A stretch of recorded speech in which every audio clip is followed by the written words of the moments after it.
Resulta casi escalofriante pensar en lo siguiente. Ujú. La humanidad entera confía a ciegas en test, en encuestas y evaluaciones para tomar decisiones que alteran vidas. Se utilizan cuestionarios de todo tipo para medir cualquier cosa imaginable, desde la idoneidad de un cirujano para ejercer la medicina hasta el diagnóstico neurológico de un niño. Totalmente. O incluso el nivel de pánico de una sociedad ante una crisis global. Y se da por sentado que los números que arrojan esos tests son la realidad pura y dura. Pero casi nunca se plantea una duda fundamental. ¿Qué pasa si las propias preguntas están saboteando los resultados desde el primer momento? Claro, esa es la gran cuestión. ¿Qué ocurre si la herramienta de medición está, en su esencia más profunda, rota y nos está mintiendo? Saludos cordiales y una muy cálida bienvenida a quienes sintonizan este nuevo análisis a fondo. Hola, encantada de estar aquí para desgranar todo esto. La misión de hoy es sumergirnos en un documento verdaderamente revelador. Fue publicado en 2023 por Gerhard Tutz y se titula Unidimensionality in Rash Models. El objetivo de esta inmersión detallada es descubrir una herramienta matemática revolucionaria, un mecanismo que es capaz de limpiar los datos estadísticos, de aislar las preguntas defectuosas con una precisión casi quirúrgica y de estructurar la información de una manera inmensamente más sofisticada que los métodos tradicionales, esos que se llevan utilizando durante décadas. Exacto. Y hay que decir que el trabajo de Tutz pone sobre la mesa una grieta metodológica que la estadística y la psicometría llevan arrastrando demasiado tiempo. Demasiado tiempo sin querer mirar de frente. Ya. Nos obliga a replantear la validación misma de las herramientas con las que medimos conceptos abstractos. No se trata simplemente de un debate académico sobre fórmulas en una pizarra, es un debate sobre la integridad y la validez del conocimiento humano que se extrae de esos datos, porque, a ver, si la regla de medir es elástica, todo lo que construyas con ella estará torcido. Una base de arema. Bueno, vamos a ir por partes para no perdernos, porque el documento entero orbita en torno a lo que se conoce como el modelo de Rasch y a un concepto vital que es la unidimensionalidad. Para quienes nos escuchan y no trabajan a diario con modelos psicométricos, pues hay que aclarar esto un poco. El modelo de Rasch es un marco matemático que asume algo muy lógico. Ujú. Asume que la probabilidad de que una persona acierte una pregunta debería depender exclusivamente de dos cosas. Primero, la habilidad real de esa persona y segundo, la dificultad intrínseca de la pregunta. Nada más. Eso es. Y de ahí nace la unidimensionalidad, que es básicamente la exigencia de que un conjunto de preguntas mida un único rasgo subyacente. Para visualizarlo, imaginemos un examen oficial para obtener la licencia médica. Se hacen preguntas sobre anatomía, farmacología, protocolos de emergencia. Todo perfecto, pero por un error de diseño se incluye una pregunta que está redactada con una sintaxis tan rebuscada y arcaica que para responderla hace falta un nivel altísimo de comprensión lectora literaria. Claro, ahí ya has roto el modelo. Exacto. Esa pregunta arruina la métrica. Ya no se está midiendo una sola dimensión, que sería la competencia médica, sino que se ha introducido una segunda dimensión, la habilidad lingüística. Y aquí es donde los métodos estadísticos clásicos parecen fracasar de manera estrepitosa al intentar detectar esa pregunta intrusa. Así es. Y la historia del análisis de datos está plagada de intentos frustrados para solucionar ese problema exacto. Los métodos clásicos chocan constantemente contra un muro computacional y lógico. El documento de Tutz menciona, por ejemplo, la conocida prueba de Martin-Löf. Sí, esa la explica en detalle. Esta técnica intenta comprobar si un modelo es unidimensional, dividiendo las preguntas del test en dos subconjuntos para compararlos entre sí. Pero el problema radica en las matemáticas de esa división. El número de subconjuntos posibles crece de forma exponencial. La fórmula es 2 elevado al número de ítems menos 1. O sea, que se dispara enseguida. Se dispara. Si evalúas un test estándar de tan solo 20 preguntas, la prueba requiere procesar matemáticamente más de 1 millón de combinaciones posibles.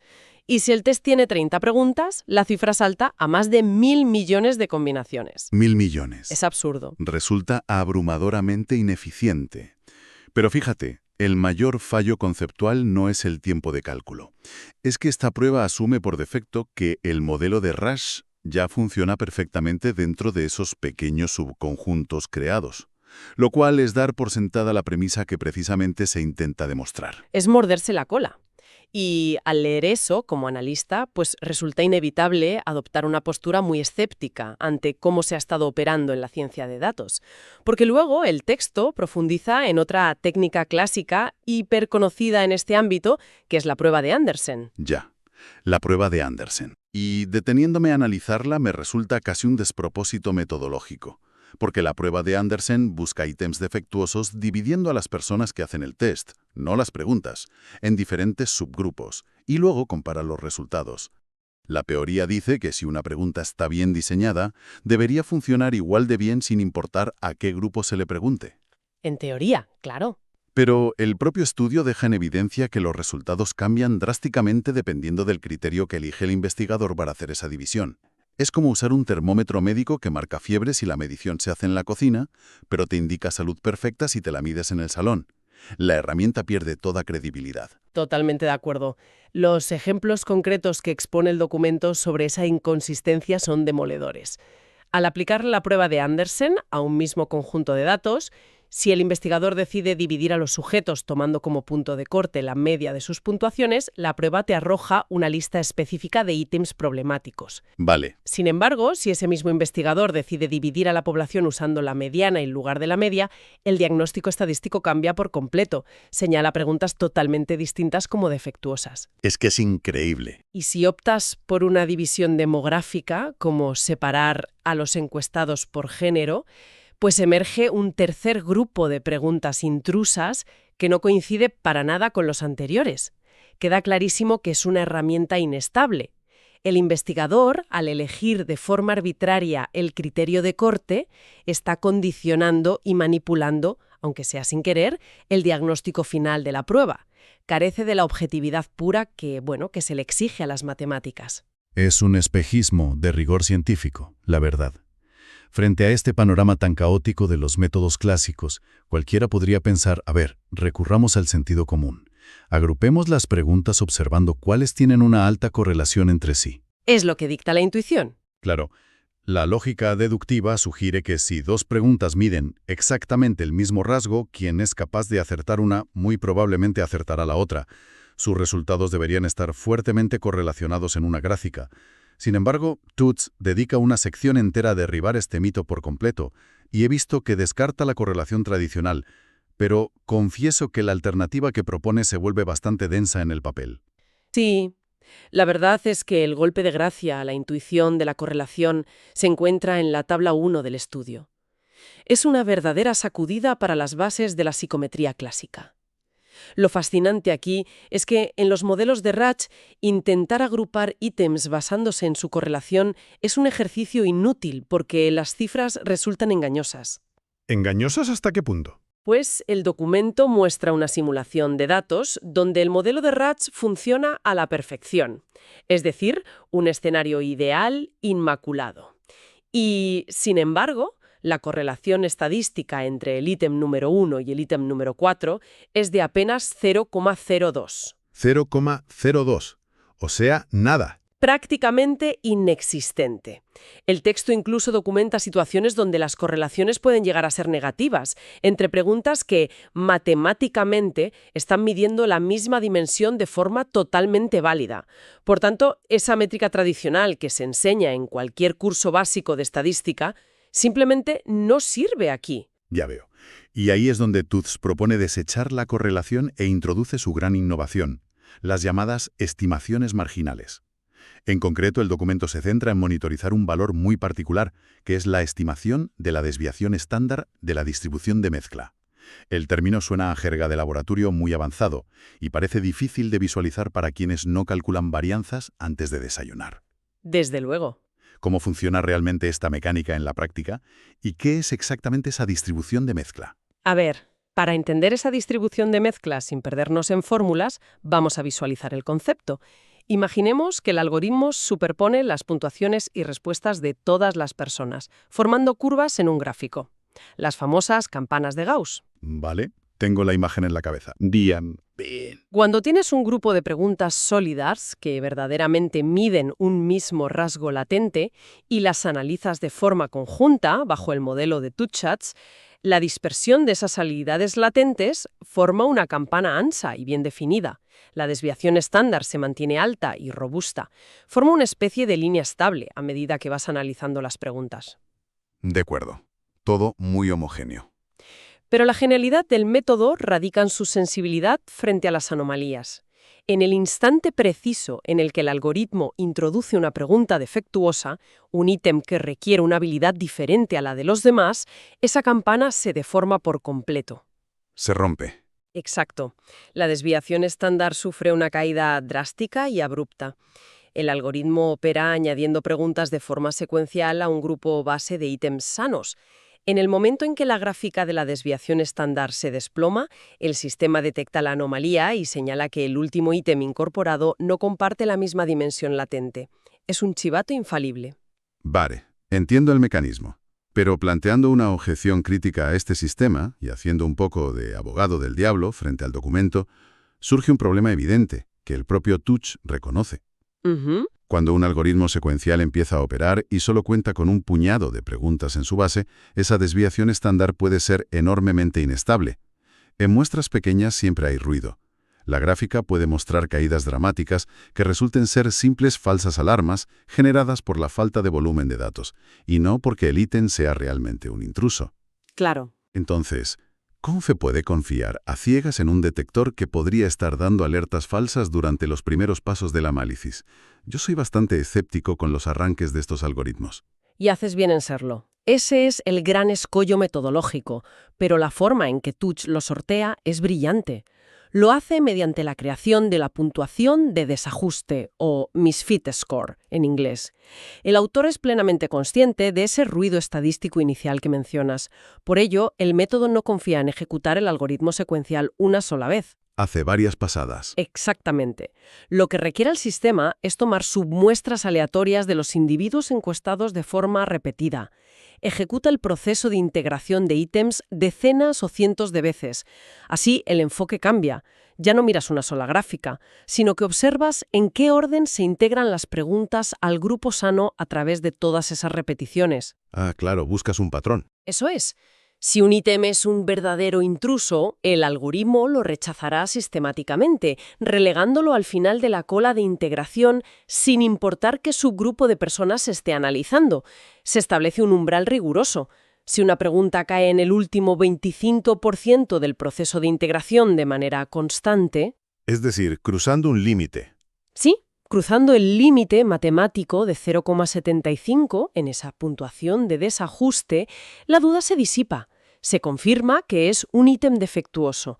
La repetición exhaustiva actúa como un filtro absoluto contra el ruido estadístico. ¡Qué ingenioso! Y para demostrar que esto no es un mero ejercicio de abstracción matemática, el estudio saca esta herramienta del laboratorio y la aplica a conjuntos de datos reales. El primer caso práctico que se analiza es el estudio FIMS, centrado en matemáticas. Un clásico. Matemáticas puras. Hay que pensar que si una de estas preguntas está mal diseñada, puede afectar a la nota media de todo el país o al expediente de miles de alumnos. Al pasar los resultados de este examen por el nuevo algoritmo de estimaciones marginales, el sistema levantó banderas rojas en las preguntas 7, 8 y de forma muy alarmante en la número 12. Sí, el escrutinio sobre el ítem 12 demuestra la contundencia de este nuevo misfit score. No es que el ítem 12 fuera simplemente dudoso, es que obtuvo una puntuación de desajuste perfecta de 1,00. Uno absoluto. Hay que entender la gravedad estadística de este número.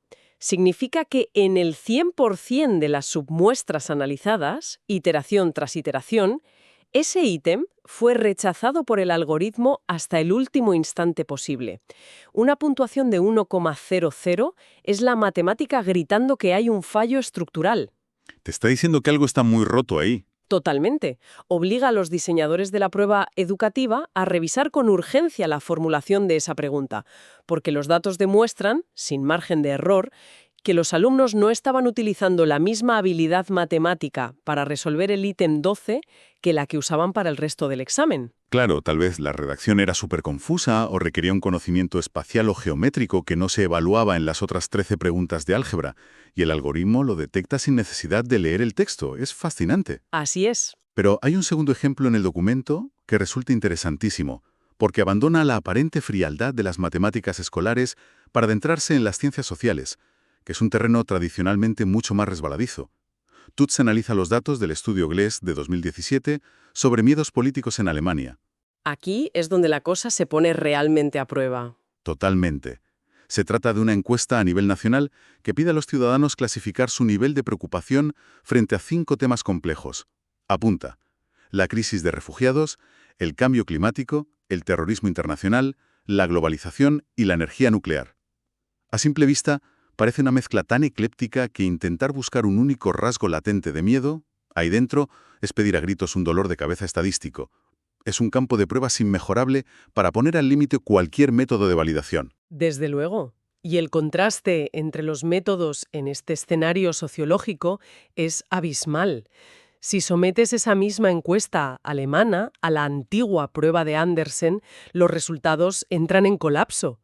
Por ejemplo, si el análisis separa a los encuestados por género, la prueba clásica determina que el ítem 3, referente al terrorismo, es una variable extraña que rompe el modelo. Ya. Sin embargo, si el análisis se realiza dividiendo a la misma población según la mediana de sus respuestas generales, súbitamente el ítem 5 sobre energía nuclear pasa a ser catalogado como el elemento que arruina la validez de la encuesta. Es una contradicción inasumible para cualquier estudio demoscópico serio. Lo cual nos devuelve a la metáfora de antes, la del termómetro estropeado. Exacto. Pero cuando el documento aplica el clustering secuencial basado en las caídas de la desviación estándar, el panorama se vuelve nítido. Y aquí creo que es crucial señalar que este es un análisis estrictamente matemático, completamente ajeno a cualquier debate sociopolítico sobre las cuestiones planteadas. Por supuesto, totalmente objetivo. El algoritmo es ciego a los conceptos de terrorismo o clima, solo ve el comportamiento numérico de las respuestas. Y lo que demuestra, con frialdad matemática, es que el ítem 5, la energía nuclear, es el que presenta la mayor puntuación de desajuste del grupo, marcando un 0,70. ¿Cierto? Un 0,70 es una cifra alta, desde luego, pero el rigor exige recordar que el umbral de exclusión establecido por Tutz, la verdadera línea roja, está en 0,75. El escaneo detallado reveló que, si bien el tema de la energía nuclear era el ítem que generaba más fricción y era el más débil del conjunto, en muchas de las simulaciones de submuestreo lograba integrarse en etapas tempranas. O sea que pasaba el corte. Pasaba el corte.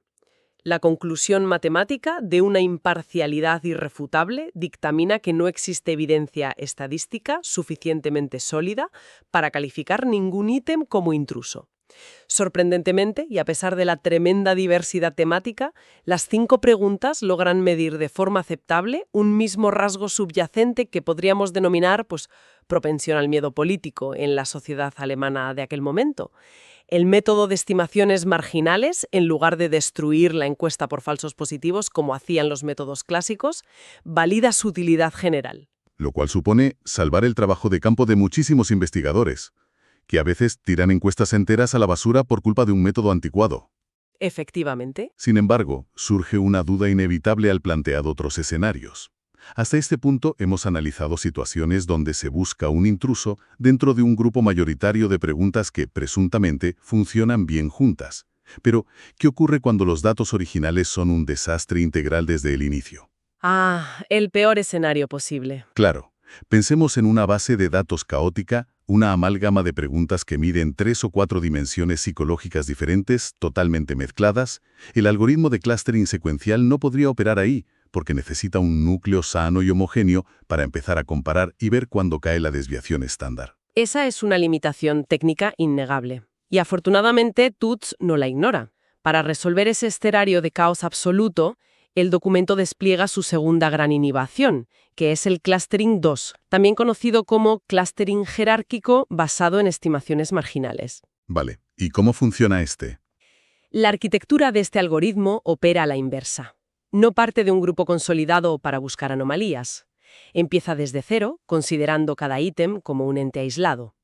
Escanea todas las preguntas sueltas y calcula qué pareja de ítems genera la desviación estándar combinada más alta.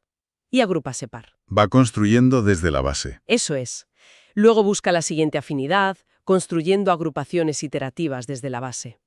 Visualmente, forma lo que en estadística se conoce como un dendrograma.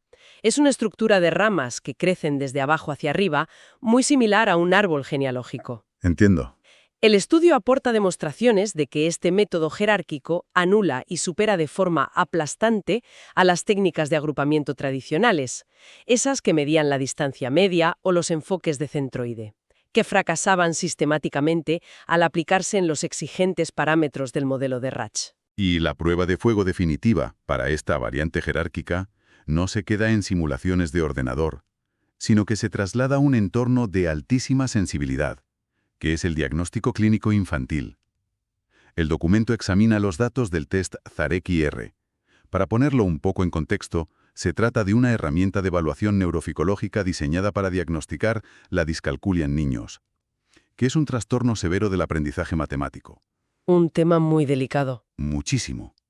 Las consecuencias de un falso diagnóstico aquí marcan el desarrollo educativo del menor para siempre.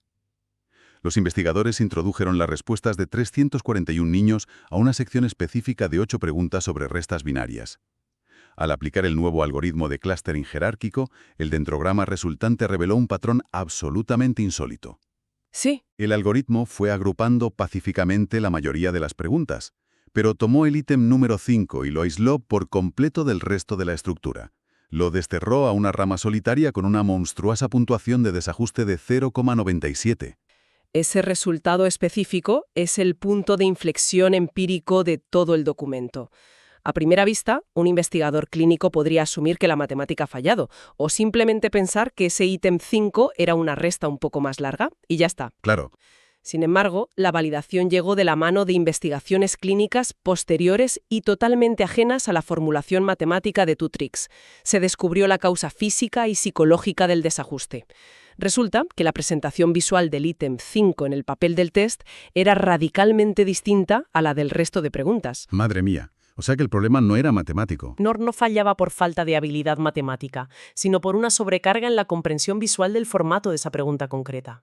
Es alucinante. Lo verdaderamente prodigioso es que el algoritmo matemático, careciendo de ojos, sin saber absolutamente nada sobre psicopedagogía infantil y operando exclusivamente mediante la detección de caídas en la desviación estándar de los números puros, fue capaz de identificar ese cambio metodológico en el diseño del papel.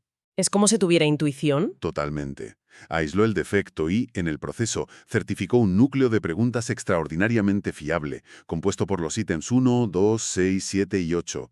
Es como observar a un sistema informático desarrollando instinto clínico. Estoy convencida de que esa es la mejor forma de describirlo. Entonces, si juntamos todas las piezas de este rompecabezas matemáticos, las implicaciones son formidables. Vamos a realizar un repaso claro y directo de los cimientos que este análisis a fondo ha establecido. El primer gran paradigma que se derrumba es la confianza ciega en la correlación tradicional y en los test de partición como el de Andersen. Queda demostrado que intentar agrupar ítems en modelos probabilísticos avanzados usando correlaciones simples es un error, ya que arrojan cifras insignificantes, y que dividir a población genera resultados contradictorios y manipulables. Así es.